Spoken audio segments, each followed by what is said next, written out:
Yeah, I mean, it's incredible just, hearing you share all this knowledge with us.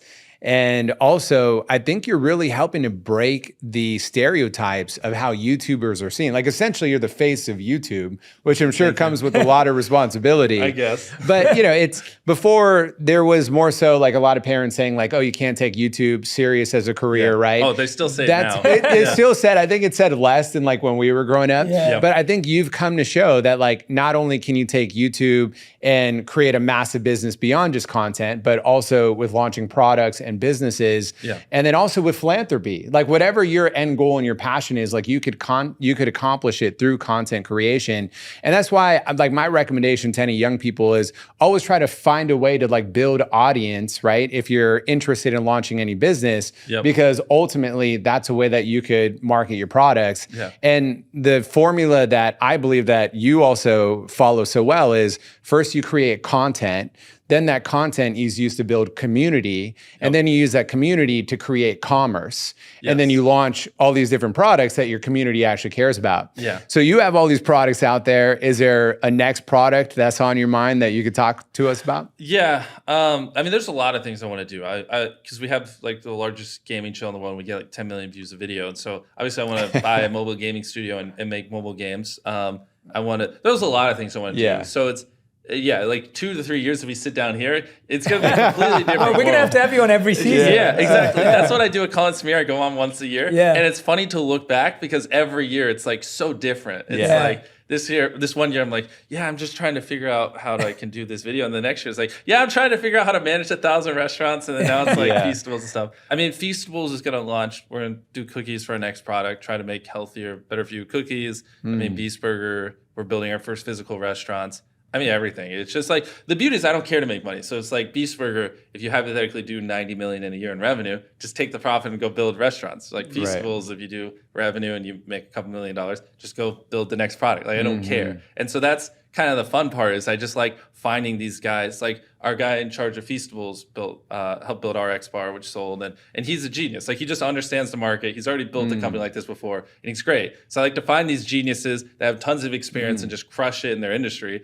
and then just be like, here's a couple $1 million. I have a large fan base. Let's build something dope and just reinvest the money forever. And it seems to be a good formula. I just can't help but wonder, like the way that you're scaling and how fast you're growing.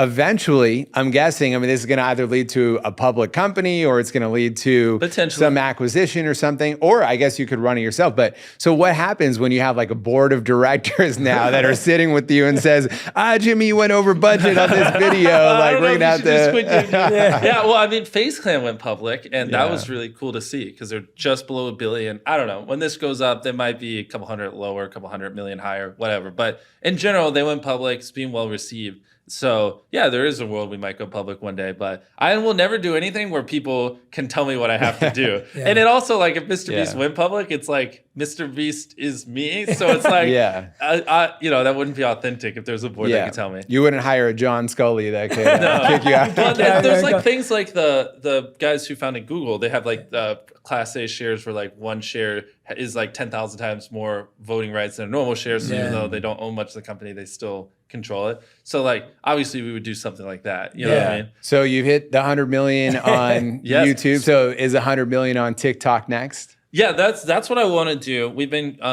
going hard over there. It's like it's just a different world, but it's fun. It's like filming TikToks is actually a lot of fun. Because they're just so like the main channel videos take multiple days to film, and it's like all this. It's like, oh man, if I mess up, it's millions of dollars gone, and it's 100 people on certain sets. Whereas the TikTok, it's like our newest little thing we did is we the minion trend. Did you see that? That was so dope. That was so fun. So we just got like 100 people, and we went to like watch the Minions, and I just got them all free movie tickets, and we were all wearing suits. And it took like 30 minutes to do. It's just like, hey, calling a bunch of people that showed up in the movie theater in suits, and that was funny. And then that blew up. That was actually the most like TikTok on the platform that week. Number one. Wow, and so then we did the follow-up. We're like, okay, if you get us 2 million followers, get us 2 million more 42 followers. million. Or I'm going to kill the world's largest minion. And then the next TikTok was the world's largest minion. And then us with swords. And you're like, get us there or he dies.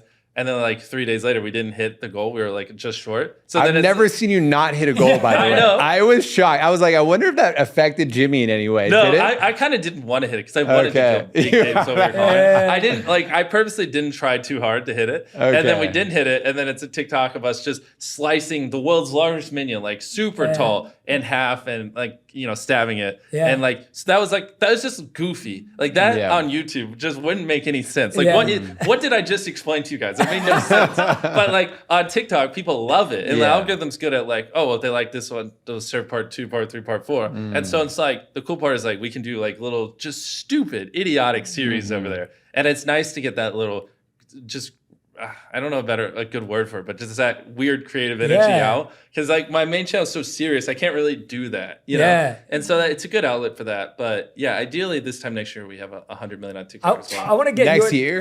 Yeah, well, I want to try to. I'm trying to get an extra million followers by next year.